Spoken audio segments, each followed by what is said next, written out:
شام کے 5 بجے ہیں۔ السلام علیکم، یہ ریڈیو پاکستان ہے۔ سمرہ یوسف سے خبریں سنیے۔ اہم خبروں کا خلاصہ۔ وزیر اعظم اور بیلاروس کے صدر نے منسک میں ایک ملاقات میں باہمی دلچسپی کے مختلف شعبوں میں اشتراک عمل بڑھانے پر اتفاق کیا ہے۔ وزیر اطلاعات نے کہا ہے کہ وزیر اعظم کے بیلاروس کے دورے سے دو طرفہ تعلقات مزید مضبوط ہوں گے۔ حکومت نے ریلوے کو منافع بخش ادارہ بنانے کے لیے سرکاری اور نجی شراکت داری ماڈل کو فروغ دینے کا فیصلہ کیا ہے۔ 10ویں پاکستان سپر لیگ کا آغاز آج رات راولپنڈی میں دفاعی چیمپئن اسلام آباد یونائیٹڈ اور لاہور قلندرز کے درمیان افتتاحی میچ سے ہوگا۔ اور اب خبروں کی تفصیل۔ پاکستان اور بیلاروس نے باہمی دلچسپی کے مختلف شعبوں میں تعاون بڑھانے پر اتفاق کیا ہے۔ یہ اتفاق رائے وزیر اعظم شہباز شریف اور بیلاروس کے صدر الیگزینڈر لوکاشینکو کے درمیان آج بیلاروس کے دارالحکومت منسک میں ملاقات کے دوران کیا گیا۔ بعد میں ایک پریس کانفرنس میں وزیر اعظم نے کہا کہ پاکستان کو زرعی اور کانکنی کے آلات بنانے میں بیلاروس کی مہارت سے سیکھنے کی ضرورت ہے۔ شہباز شریف نے کہا کہ پاکستان میں زرعی آلات کی تیاری کے لیے دونوں ملکوں کی کمپنیوں کے مشترکہ منصوبوں سے دونوں ملکوں کو فائدہ ہوگا۔ پاکستان میں معدنی ذخائر کا ذکر کرتے ہوئے وزیر اعظم نے کہا کہ ان کی مالیت اربوں ڈالر ہے۔ انہوں نے اس شعبے کے علاوہ دفاع، ٹیکسٹائل اور پبلک ٹرانسپورٹ کے شعبوں میں تعاون پر زور دیا۔ شہباز شریف نے پاکستان سے 1.5 لاکھ نوجوان اور انتہائی ہنرمند افرادی قوت بلانے کے بیلاروس کے فیصلے پر اس کا شکریہ ادا کیا۔ انہوں نے یقین دلایا کہ یہ انتہائی تربیت یافتہ افرادی قوت حسب ضابطہ تصدیق کے بعد بیلاروس بھیجی جائے گی۔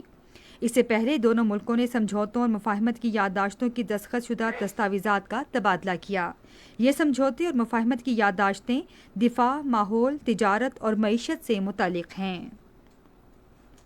اس سے قبل وزیر اعظم شہباز شریف منسک میں ایوان آزادی پہنچے تو بیلاروس کے صدر الیگزینڈر لوکاشینکو نے ان کا پرتپاک استقبال کیا۔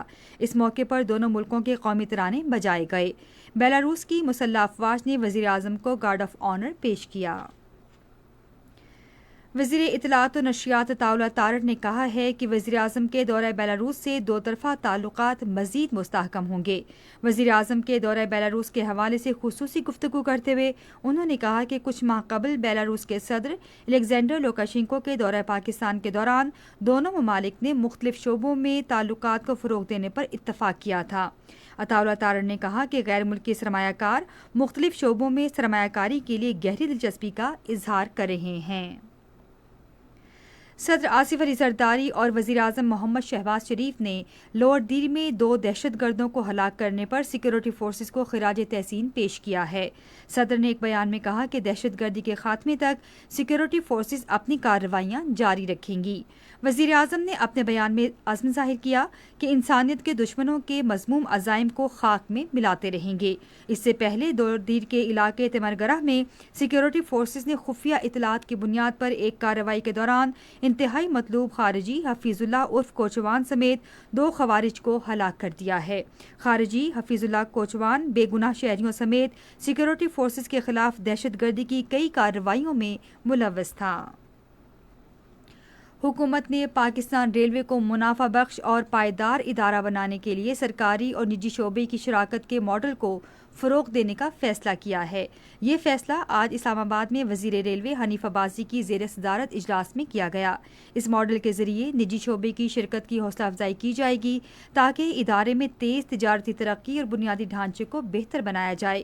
اجلاس سے خطاب کرتے ہوئے وزیر ریلوے نے کہا کہ پاکستان ریلوے کو جدید ادارے میں تبدیل کرنے اور ایک اہم قومی اثاثہ بنانے کے لیے تصویراتی لائحہ عمل کی بنیاد رکھ دی گئی ہے۔ بیلجیم، لگزمبرگ اور یورپی یونین میں پاکستان کے سفیر رحیم حیات قریشی نے برسلز میں یورپی یونین کے لیے ترکیہ کے سفیر فاروق کیماکی سے ملاقات کی۔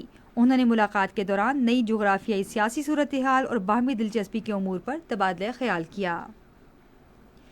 آج غزہ میں اسرائیلی فوج کے جاری حملوں میں 10 فلسطینی شہید ہو گئے ہیں۔